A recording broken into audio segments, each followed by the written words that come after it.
So I think the best cyber people I've met and helped train haven't come from technical backgrounds always. And where you start is not where you end. And the more breadth you have, because you know different walks of life, the better you are.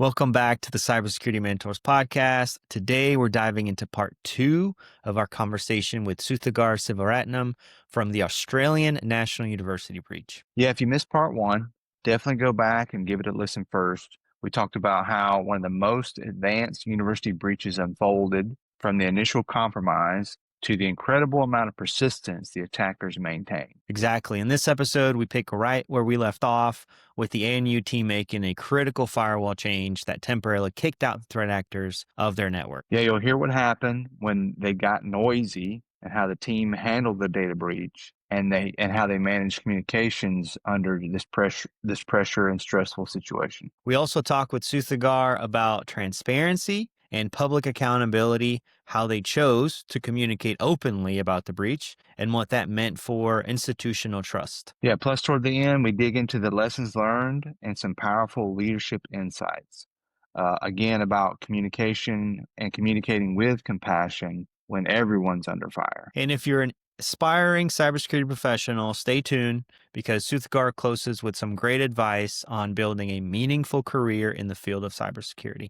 But before we jump back in, here's a quick word from our sponsors for Season 5, ACI Learning. Check out ACI Learning at acilearning.com/simplycyber. We aren't here to waste your time with buzzwords. In IT and cybersecurity, what you know and what you can do makes all the difference. We are ACI Learning, training built for novices and pros who need measurable results. Hands-on labs, real-world checks, courses that get you certified and ready for what's next. Build confidence, strengthen defenses, achieve more. Visit acilearning.com/simplycyber to learn more. And then at one point in the report, it talks about a firewall change that killed their access. That didn't seem like it was intentional. It was just like, hey, we updated the firewall. Can you talk about that a little bit? So we had some firewalls in there, but they weren't really being. They were all kept up to date and everything, but they didn't have universal coverage. Yeah. And it was one of the first things I found out about. Like, this is before the threat hunt or anything else. Somebody mentioned it to me. In fact, it was the vendor that rang me and said, I knew them from a previous job. And they said, Suthagar, you got to help us. That they're not using my firewalls. I think his exact phrase was, they're abusing my firewalls. And I had this image in my head of what are they like in the data center, kicking it or something? Like, what do you mean abusing? Right? And it was because they hadn't gotten traction in being able to get it installed because it would be disruptive. There was such at the time, really hard to think about now, but at the time, there was this real reticence to do anything that might block internet access or do anything of that nature. So it wasn't that they didn't have firewalls, it just didn't have full coverage. So Sure. we were already doing some routine change. I came in and said, hey, we got to get these firewalls in place. Like, just, we can sort out the rules later, just do the firewall change. And there was a bunch of really good people who were trying to push that at the time. To be fair, it wasn't just me. And I guess I just added a bit of weight to saying we should do this. So it was a routine firewall. Like, it was routine. It was just making sure that we had the right spread. And unbeknownst to us, in a very sort of Keystone Cops type moment, we cut off the bad guys, right? But it wasn't some grand plan on our part to cut them off. I assure you, it was just really fortuitous. So I guess the luck was cutting both ways. A little bit for the threat actor and a little bit for us. Yeah. Well, after that, based on what you guys found, it seemed like they had to kind of work a little bit to get back in. It seemed like they had to. It wasn't like, we can just easily get back in. They had to struggle a little bit. They did. They struggled, and what we saw in the logs that we ended up pulling out I think they were getting a lot more desperate because they were getting a lot more noisy. Up to that point, their OPSEC was really good, really, Yeah. really methodical, very good, very timed. When they would exfil out a file, they would zero it out, wipe it out, remove the date timestamp. They had a Yeah. lot of really good OPSEC involved, which we detail a little bit in the report. Clear discipline involved in that operation. But then towards the end, they started to get really noisy. And I think, look, again, I'm speculating, right? But I get Sure. the impression Sure. maybe they were running against a clock, or I don't know, whomever was paying the bills for them kind of said, give me some results. And they started to go a lot more noisy and try a lot more things. They were being a lot more vigorous about it. So, and when we cut them off, when we put it was probably at a really bad time for them, because they thought they'd gotten into somewhere good. Because where the enterprise systems were, it's actually a separate domain, and Okay. it's not very obvious unless you're inside the network that it's a separate domain. And somehow they got through. There was a bridge, and they got through. But it was really, they were struggling. Like that they were clearly pulling out things. We know that they downloaded. So I'd love to know to this day. I'd love to know what it was. They obviously downloaded some code of their own, some sort of exploit. They tried to run it. We only saw they compiled it on that box on one of the VMs. So we only see traces of that. We don't know what it is. And they tried to run it. It didn't work. They were obviously trying to get into that enterprise services domain. Yeah. Really, really trying hard. And eventually they got through. They found a password. They got through. Someone had put a credential somewhere and they were able to use it. And that's when they were getting really noisy. And it was about that time we happened to put in those firewall changes. And of course, it just blocked everything. That they didn't have their C2 pathway anymore. So that's what happened. And then we tried really hard to get in by some other means. And that's when a very sharp-eyed IT person said, these emails don't look right. I think there was another reason too, though. I again, speculation on my part. Yeah. And they were listening. I mean, that's the other thing that I think stood out was just they were constantly, whenever they would get some access, they were listening on the wire. They're sniffing traffic. That's what was that correct? Yeah, they were. That's what you saw. Yeah, they were doing packet captures. They were sniffing for credentials on the wire. They were looking for weak protocols. All of these are very basic tools that you can use. And in fact, a lot of them were freeware tools they were just sniffing out any credentials that they could find. But when they got to the enterprise services domain and they got access to the underlying databases of these systems, they didn't go through the web interface that allowed them to see what this data was. What they got was it wasn't encrypted at the time. They got these databases. They got to the actual databases themselves for these enterprise applications. And it wouldn't have made any sense to them if you didn't have a data dictionary. For once, security through obscurity actually worked. Like if you look, I looked at some of the stuff that they would have been seeing, and I thought, like, it's not encrypted, but it might as well be because because it was. You did have like a student ID, and then it would sort of concatenate with your date of birth, and it was our own weird, hyper customized data structure. And if you didn't have the data dictionary to go with it, you would have had no chance of reading it. Like even us looking at it, and with inside knowledge, we were sitting there thinking, "What is his code? What's his code mean?" Actually, yeah. And somebody in some other division would go, "Oh yeah, that's this code. That means this." Oh, gotcha. How did I know that? And so I think they got that and looked at it and went, these guys are good. And so I think they wanted to go through and find a way to get into a user that actually had GUI access, that actually could do something a little bit more like a power user or something. And because honestly, that's why I think even in the press when I was talking about it, my genuine sense is they didn't get what they wanted because they didn't Yeah. know what they had. They just took a bunch of data and then couldn't do anything with it. Mm. And I don't remember if this was in the report, but if you believe they're still in your network at the time, and you've got to be pretty careful and cautious about tipping them off. Yeah. How did that play out? It's just like, okay, we're going to eventually, if we do see them still, we're going to try to kick them out. But we got to do it carefully and not let them know that we know until we kill that access. Right? Is that how it happened? Yeah.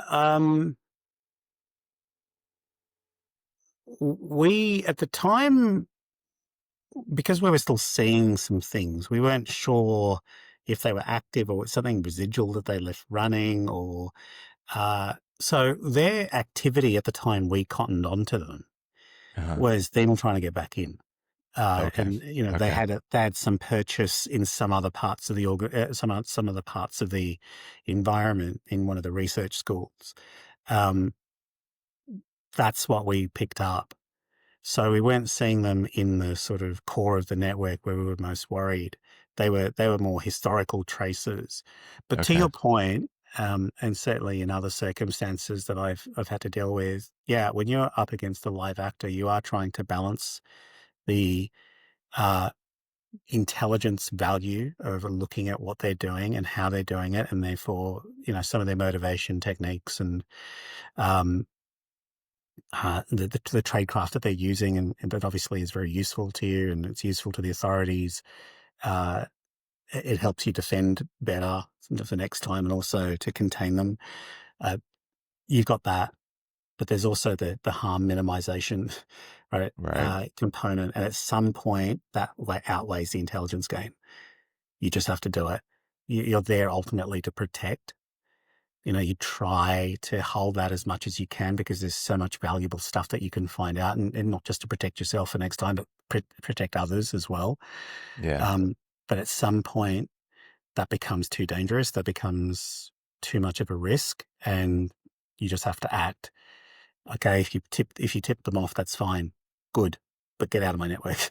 But what we really wanted to know, and that's why we split into two teams, as I said before, we wanted to know how they got in. We wanted to understand those vectors so we could shut them off.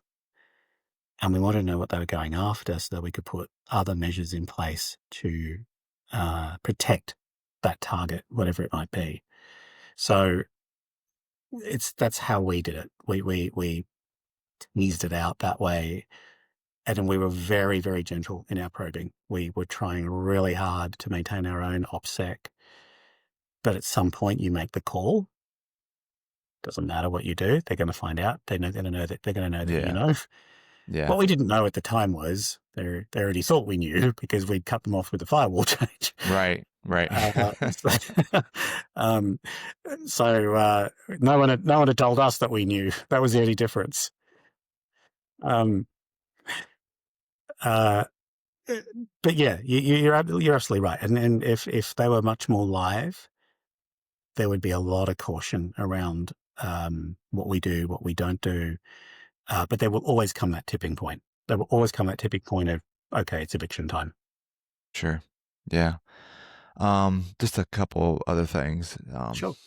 And, just as you guys came out with this report, I think fairly, or at least the notification, maybe not the report, but the notification of, hey, this is what's happened, and being pretty open about it and sharing this with the community. But that communication it's very important. As you said, you've got the stakeholders, you've got the students, you've got parents of the students, and on top of another previous breach, and faculty, just talking about communications in general and how that played out. I think you had a great support from your vice chancellor, Very good. from that, but if you could speak to that a little bit. I look at one thing I will say before I get into the detail of that. He set the benchmark. He really did. While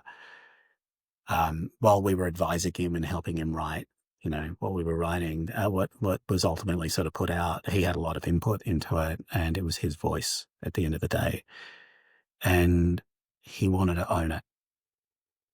He owed it to his constituency, his students, his fellow academics, professional staff members. He owed it to them. He felt very strongly about that, as did I. We have to own it, and we have to be humble about it.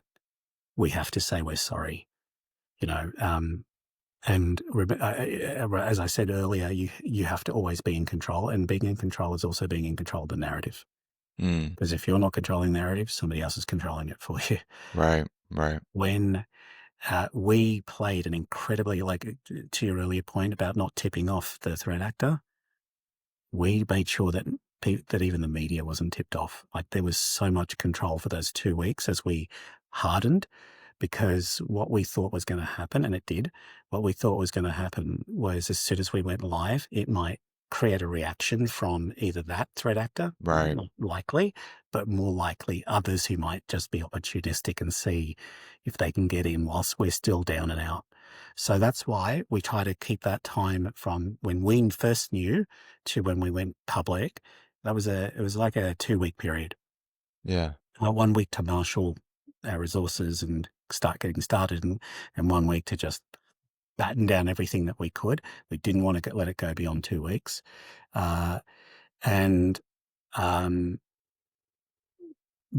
People called us out for saying, why did it take so long for 2 weeks? Well, in the grand scheme of things, it wasn't actually that long. But people talk out of anger, and I appreciate that, and I acknowledge that. But 2 weeks is a reasonable time, especially when you're trying to make sure that there's no further harm. The day we Right. released that first comms, the very first day, we were attacked again. Really? Different threat actor, but we were attacked again. So Wow. we were exactly right. We were exactly right to have done what we did, because we would have incurred more harm had we not. So Yeah. from a harm minimization perspective, I think we were dead on the money. The comms was really aimed at saying, we are sorry. We own it. We will do better. We will fix this. We'll do everything in our power to help you make sure that your digital identity is protected as much as possible. And just a couple of hours before we went live with those first comms, we got a very angry email or phone call from the media saying, because we told our minister, we told the politicians that this was going to happen, and that was the first that they'd heard about it. The media had heard about it, and they were really angry. Like, how come you didn't tell us? Blah, blah, blah. And I said, well, they have no reason to tell you. You Yeah. have no need to know. And they were a bit stunned that somehow we had kept it so compartmentalized and still managed to do all of this stuff. Yeah. For, especially in a town like Canberra, it's not that big. Yeah. That was a proud moment for me that we managed to we managed to make them so annoyed, right? And but it drew a line in the sand, saying we are in control of this narrative. Yeah. It is us who will tell you what is, you can speculate all you like, but there is an authoritative voice to go with this, and that authoritative voice is the Vice Chancellor, and he speaks for all of us. And he was so deeply apologetic. And I've seen that same, prior to that, I hadn't seen anyone come out, certainly in Australia, I hadn't seen anyone come out and be that humble and that open before. But subsequent to that, I saw so many other people adopt exactly the same language, phrasing, the humility. No one showers themselves in glory from a data breach, right? But you should be humble about it, and you should be, you should own it. So that was the first set of comms, and we were trying to keep people appraised, and we were doing updates as much as we could, and we gave people practical advice. It was the first time anyone had heard from me officially. So it was who is this guy? And we've got a CISO now. Wait, Yeah. Wait. it was my first sort of foray into this, and then we ran some town halls where we fielded a lot of questions, and we answered them as best as we could with all the information that we had at our disposal. We were trying to be open and transparent. And I still remember the other really interesting moment was we were about to shut down the crisis management team, And we were in the main hall, like this very, very large conference room that the university has. It's like its main boardroom. And we're all sitting there around this massive august table, and all of us who'd been involved. And the person who was leading the crisis management team, she said, right, okay, so we can close this down now. We've done everything we need to do. Okay, job well done, guys. And I put my hand up and I said, there's one more thing we need to do. And she said, what is it? I said, we need to do a breach report. And I was like, yeah, we definitely need to do a breach report. Yeah, absolutely. So like, you need to write a breach report. Very important. And I said, yeah, and then we need to make it public. And you watch 30 people in the room. It was like something out of an ad. They all turned around and looked at me and went, are you nuts? So, and Brian, he was sitting next to me. He said, he's absolutely right. He's absolutely right. We must do this. Because we live, same reason I said before, we live in daylight, and, we're the victim. We made mistakes. We own those mistakes, but we owe it to all of you to, as our community, to tell you what we're going to do next about it. You have every right to know. And in fairness and all due credit, some of my inspiration for that actually came from what the Singapore government had done for a breach of their virtual environment that happened probably a year before ours. And I was so amazed at how accountable that government held itself for that breach. Having watched so many other organizations in Australia not do that, here is this government who had in their incident response review panel had the Prime Minister. Wow. And they were writing this report about this is what happened. And it's probably up there somewhere, right? Yeah. And I thought it blew me away that they were so willing to do that, and how open they were. And as much as I love to take credit for for us releasing our report, I was inspired a little bit by that. And I thought that is the right thing to do. Like, kudos. That's absolutely the right thing to do. The only difference we made was their report was very technical. They're like you'd have to be a real cyber boffin to follow that that report. We didn't want to do that. We wanted to write it for everyone. We wanted to write it for a broader audience. And we ended up using that breach report as training and presentation material on courses and outreach. It had a life of its own. People have come to me from other institutions saying, we use that as training material. We use that as education material. And not that was our intent, but the reason for that was that it was written to be read. It was written to be read by anybody who could pick that up and understand it. And that's fundamentally what that report was about. It was our compact, our social contract with our community to say, we own this. We're giving you all the details that we possibly can, which is the vast majority of it. The only bits we didn't name and shame. We didn't want things that, because we were still in a fairly fragile state, fixing things up. So we didn't want to release certain details. We didn't want to be attacked again. And so that was fundamentally why that report was released. And I was really blown away by how well it was received. I was very, very interested to see how people responded to that, because we kind of hoped others would follow. Yeah. And I remember one organisation ended up in front of our Parliament, and the senators at the time were saying, well, are you going to release your breach report? And this poor person was saying, oh, we have one, but we're not going to release it. And the senator said, oh, but ANU released their report. And this poor hapless person was like, yes, we all applaud what ANU did. Very good. Excellent. But we're not releasing our report. and I thought, oh, well, everyone has to make their own call. But we're a public institution. We're taxpayer funded.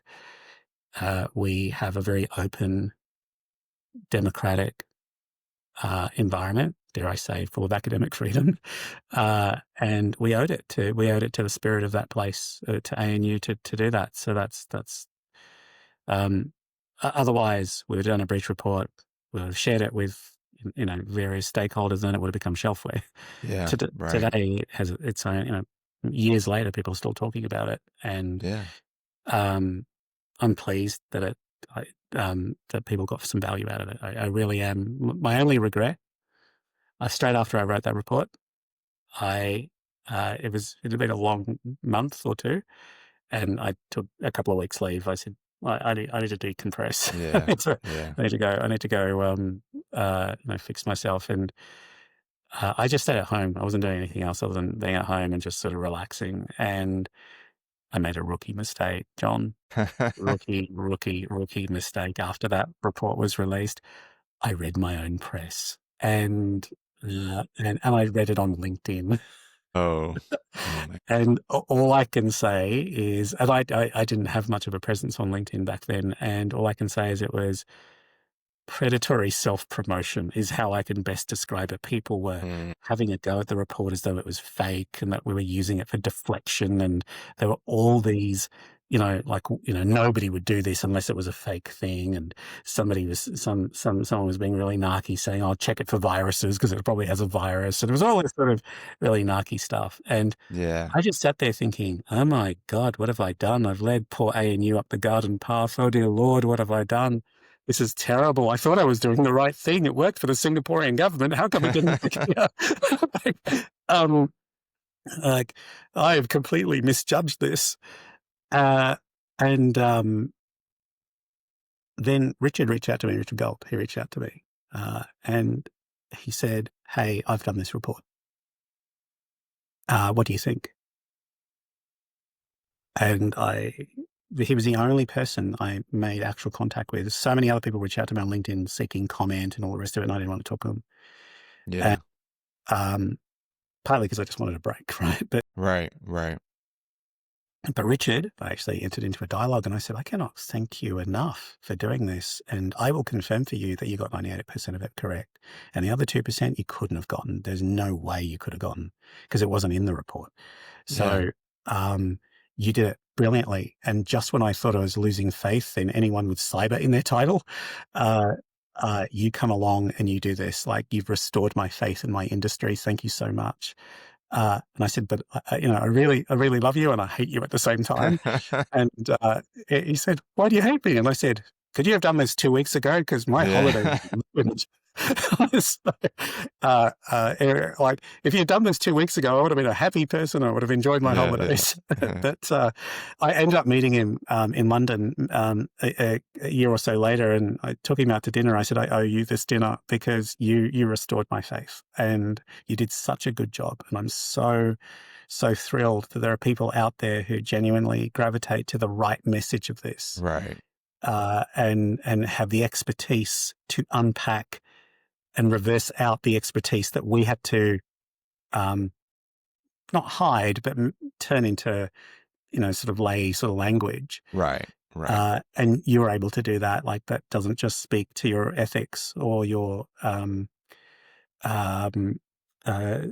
your drive to do this. It speaks to the incredible professional skill that you've got, because only someone with that kind of skill could have done that. And I really do tip my hat to him. He's one in a million, as far as I'm concerned. If you ever want someone on your podcast, find him. I He's will. definitely he's someone I would listen to as someone to mentor me.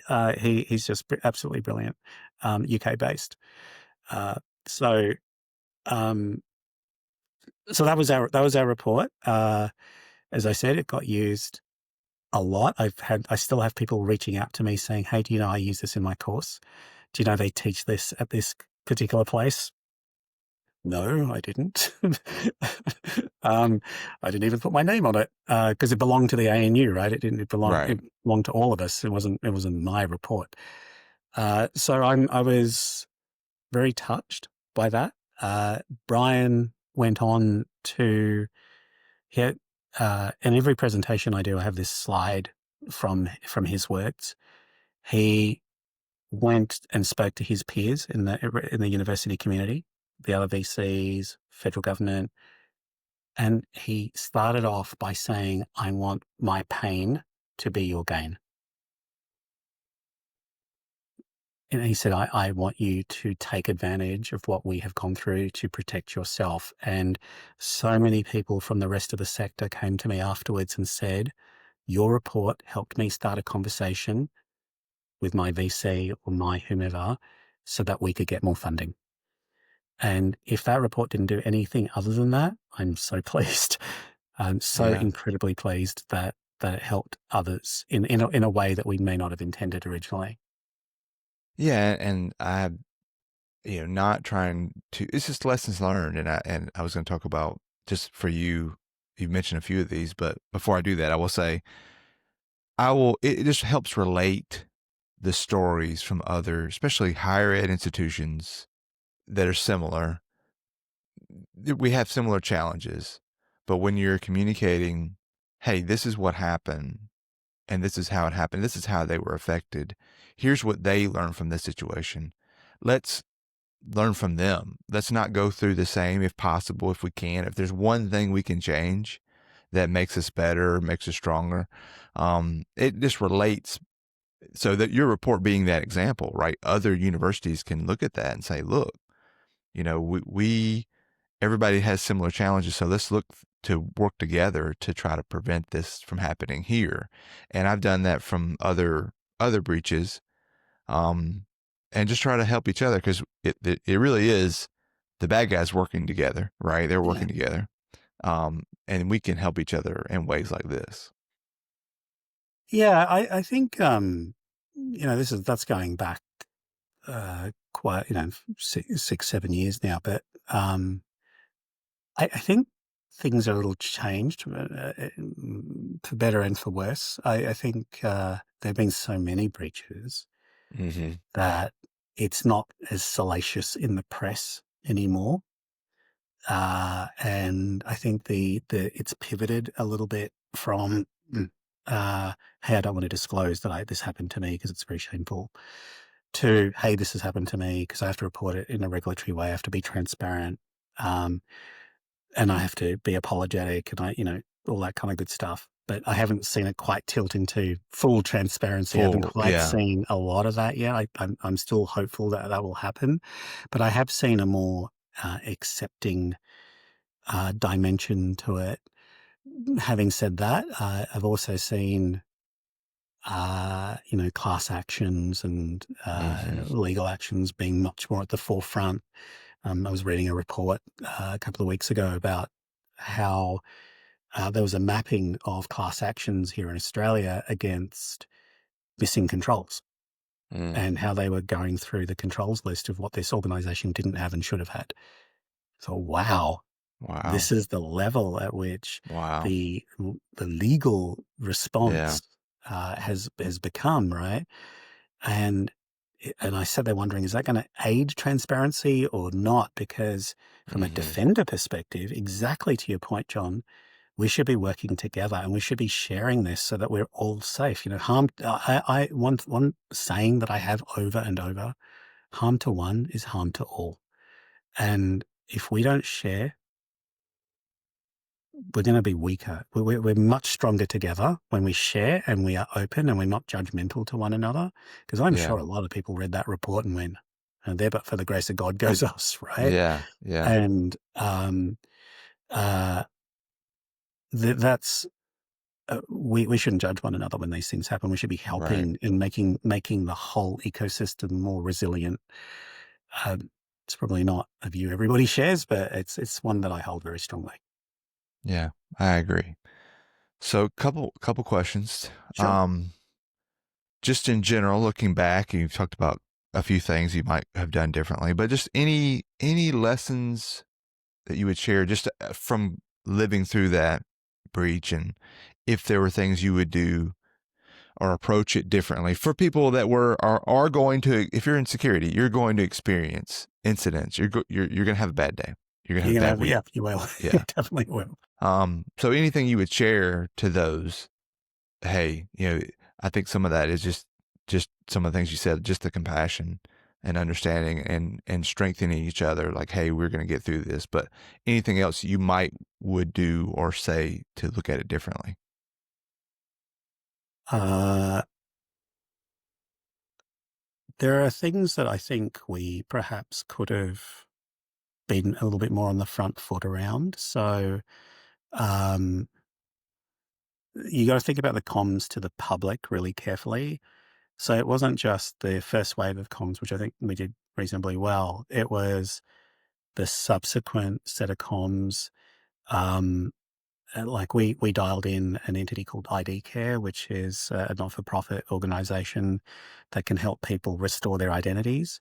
Like we should have probably done that right at the beginning. Like there should have been a little bit of like sequencing to that messaging in terms of putting ourselves in the shoes of an affected member and saying, okay, well, how would you feel? How do we sort of tailor that message a little bit more to you? How do we make sure that that process is not too clunky? Because unfortunately, I think some of that we were just doing a little bit on the fly.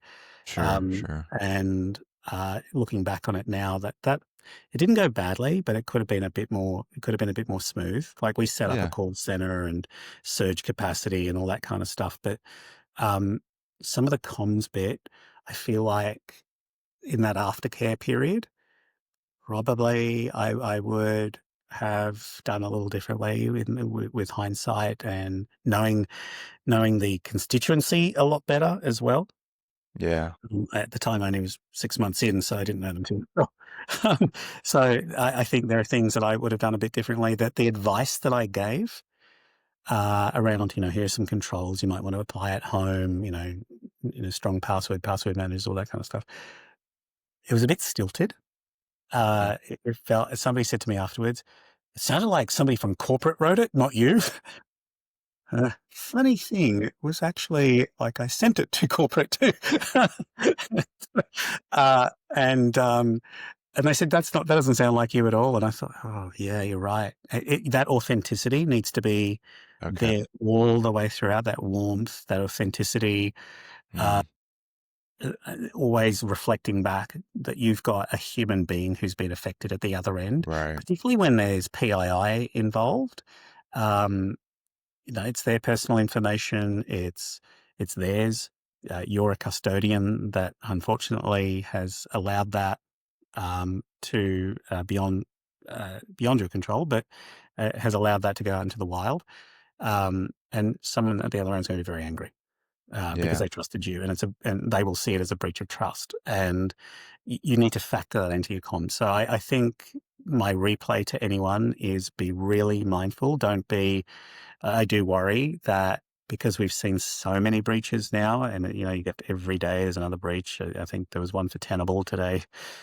Oh no! I gotta go look this up. Yeah. So.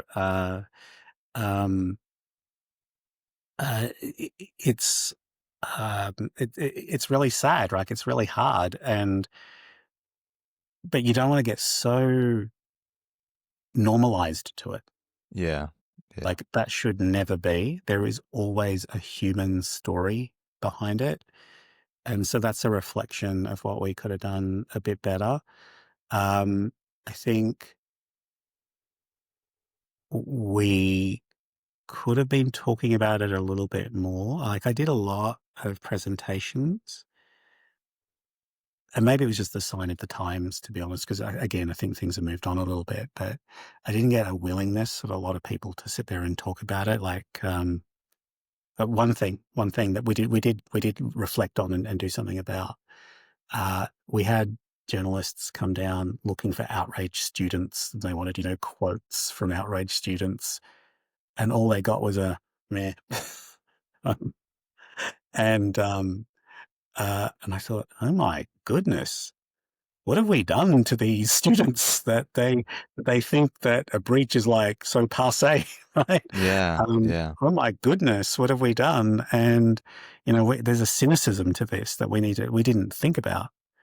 We subsequently started putting that into our cyber training, which we did ourselves, and we started using humor to cut through the cynicism. Yeah. I still have copies of it. I still have copies of them, but they were making memes about the breach whilst we were trying to do comms. They kept me suitably entertained. I got to thank all the students for doing those comms, doing their own personal comms, and I thought they were hilarious. But it just shows that we didn't understand them, and the messages we were putting out were a bit stale. And if I had my time again, it would be a little bit different in terms of that. Know your audience, I guess, is the lesson there. Know them really, really, really well, and tailor compassionately to them, because that's the difference between them walking and sticking around because they understand that, you're the victim. Yeah. No, that's great. Last question. So just for those that are, any advice for those looking to get into cyber or early in their careers in cybersecurity? There's a lot of the folks that we talk to, they're trying to break in. Sure. And, we talked to a lot of stuff. There's a lot here that we've unpacked, and thank you for that. Just of what, it could be scary. You're like, hey, this is not every day, luckily, fortunately.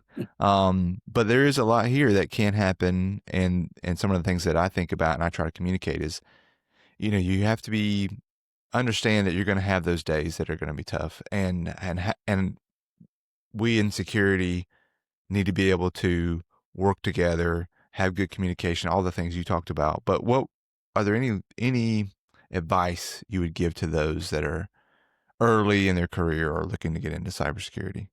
So 2 things I would suggest to people. Number one, it is a job that demands resilience.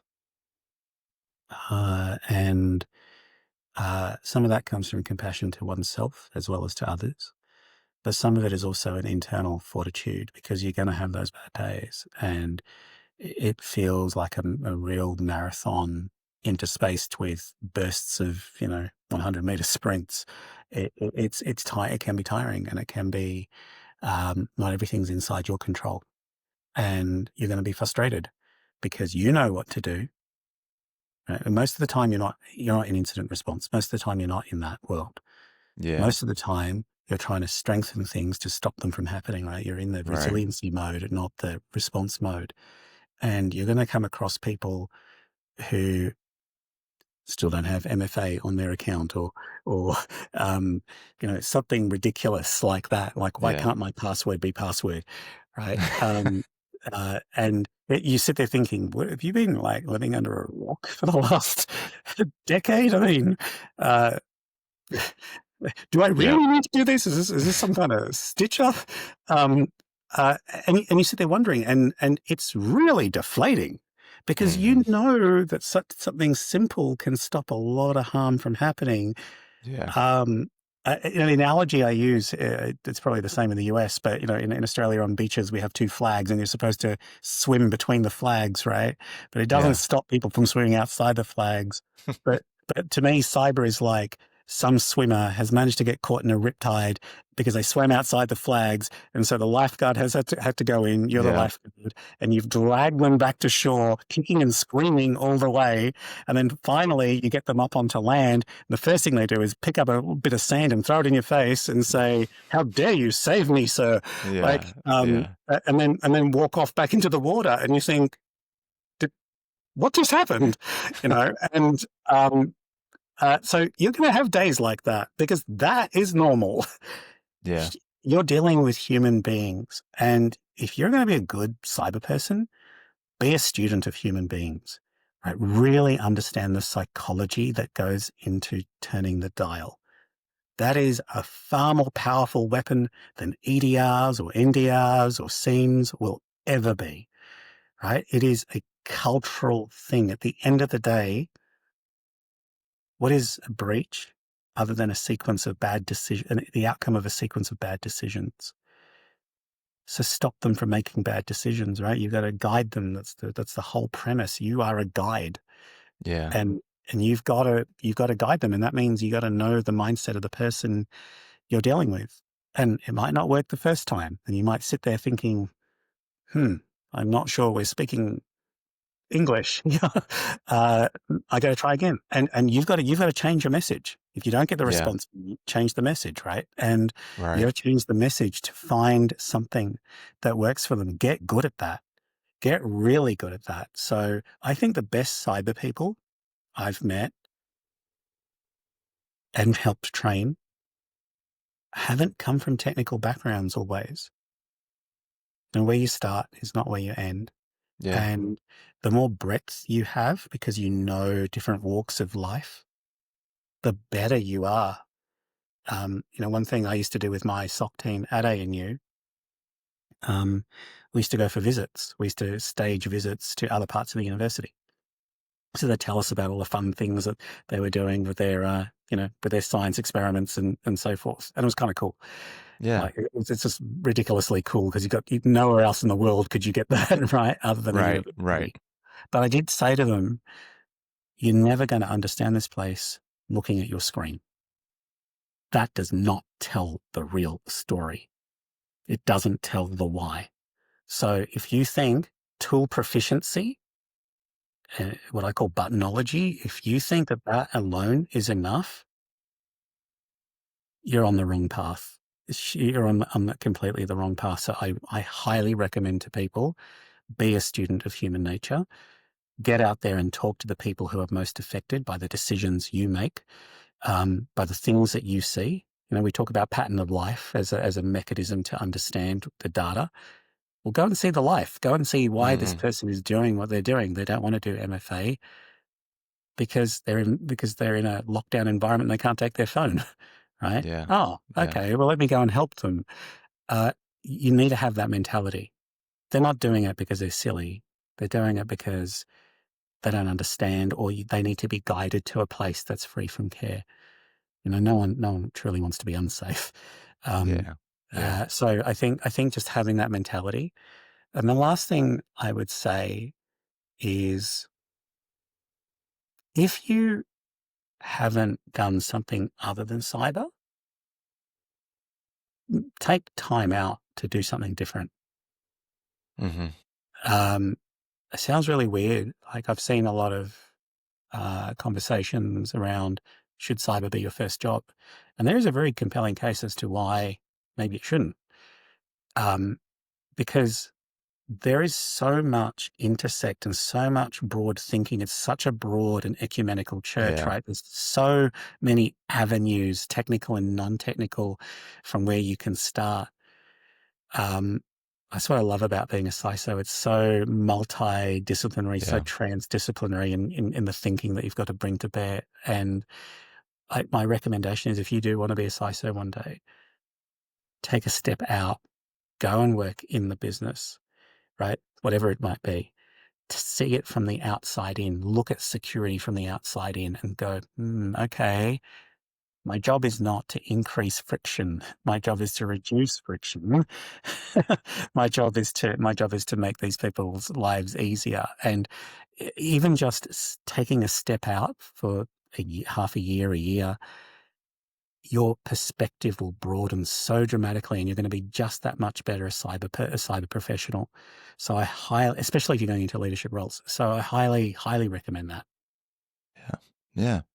I totally agree with all that. And that's something, it's great because we've said similar things in previous episodes of how important the human side is and the soft skills side is, and understanding people and understanding humans, right? Speak human. If you can't speak to people, it's going to be challenging, which a lot of technical people, it is a challenge.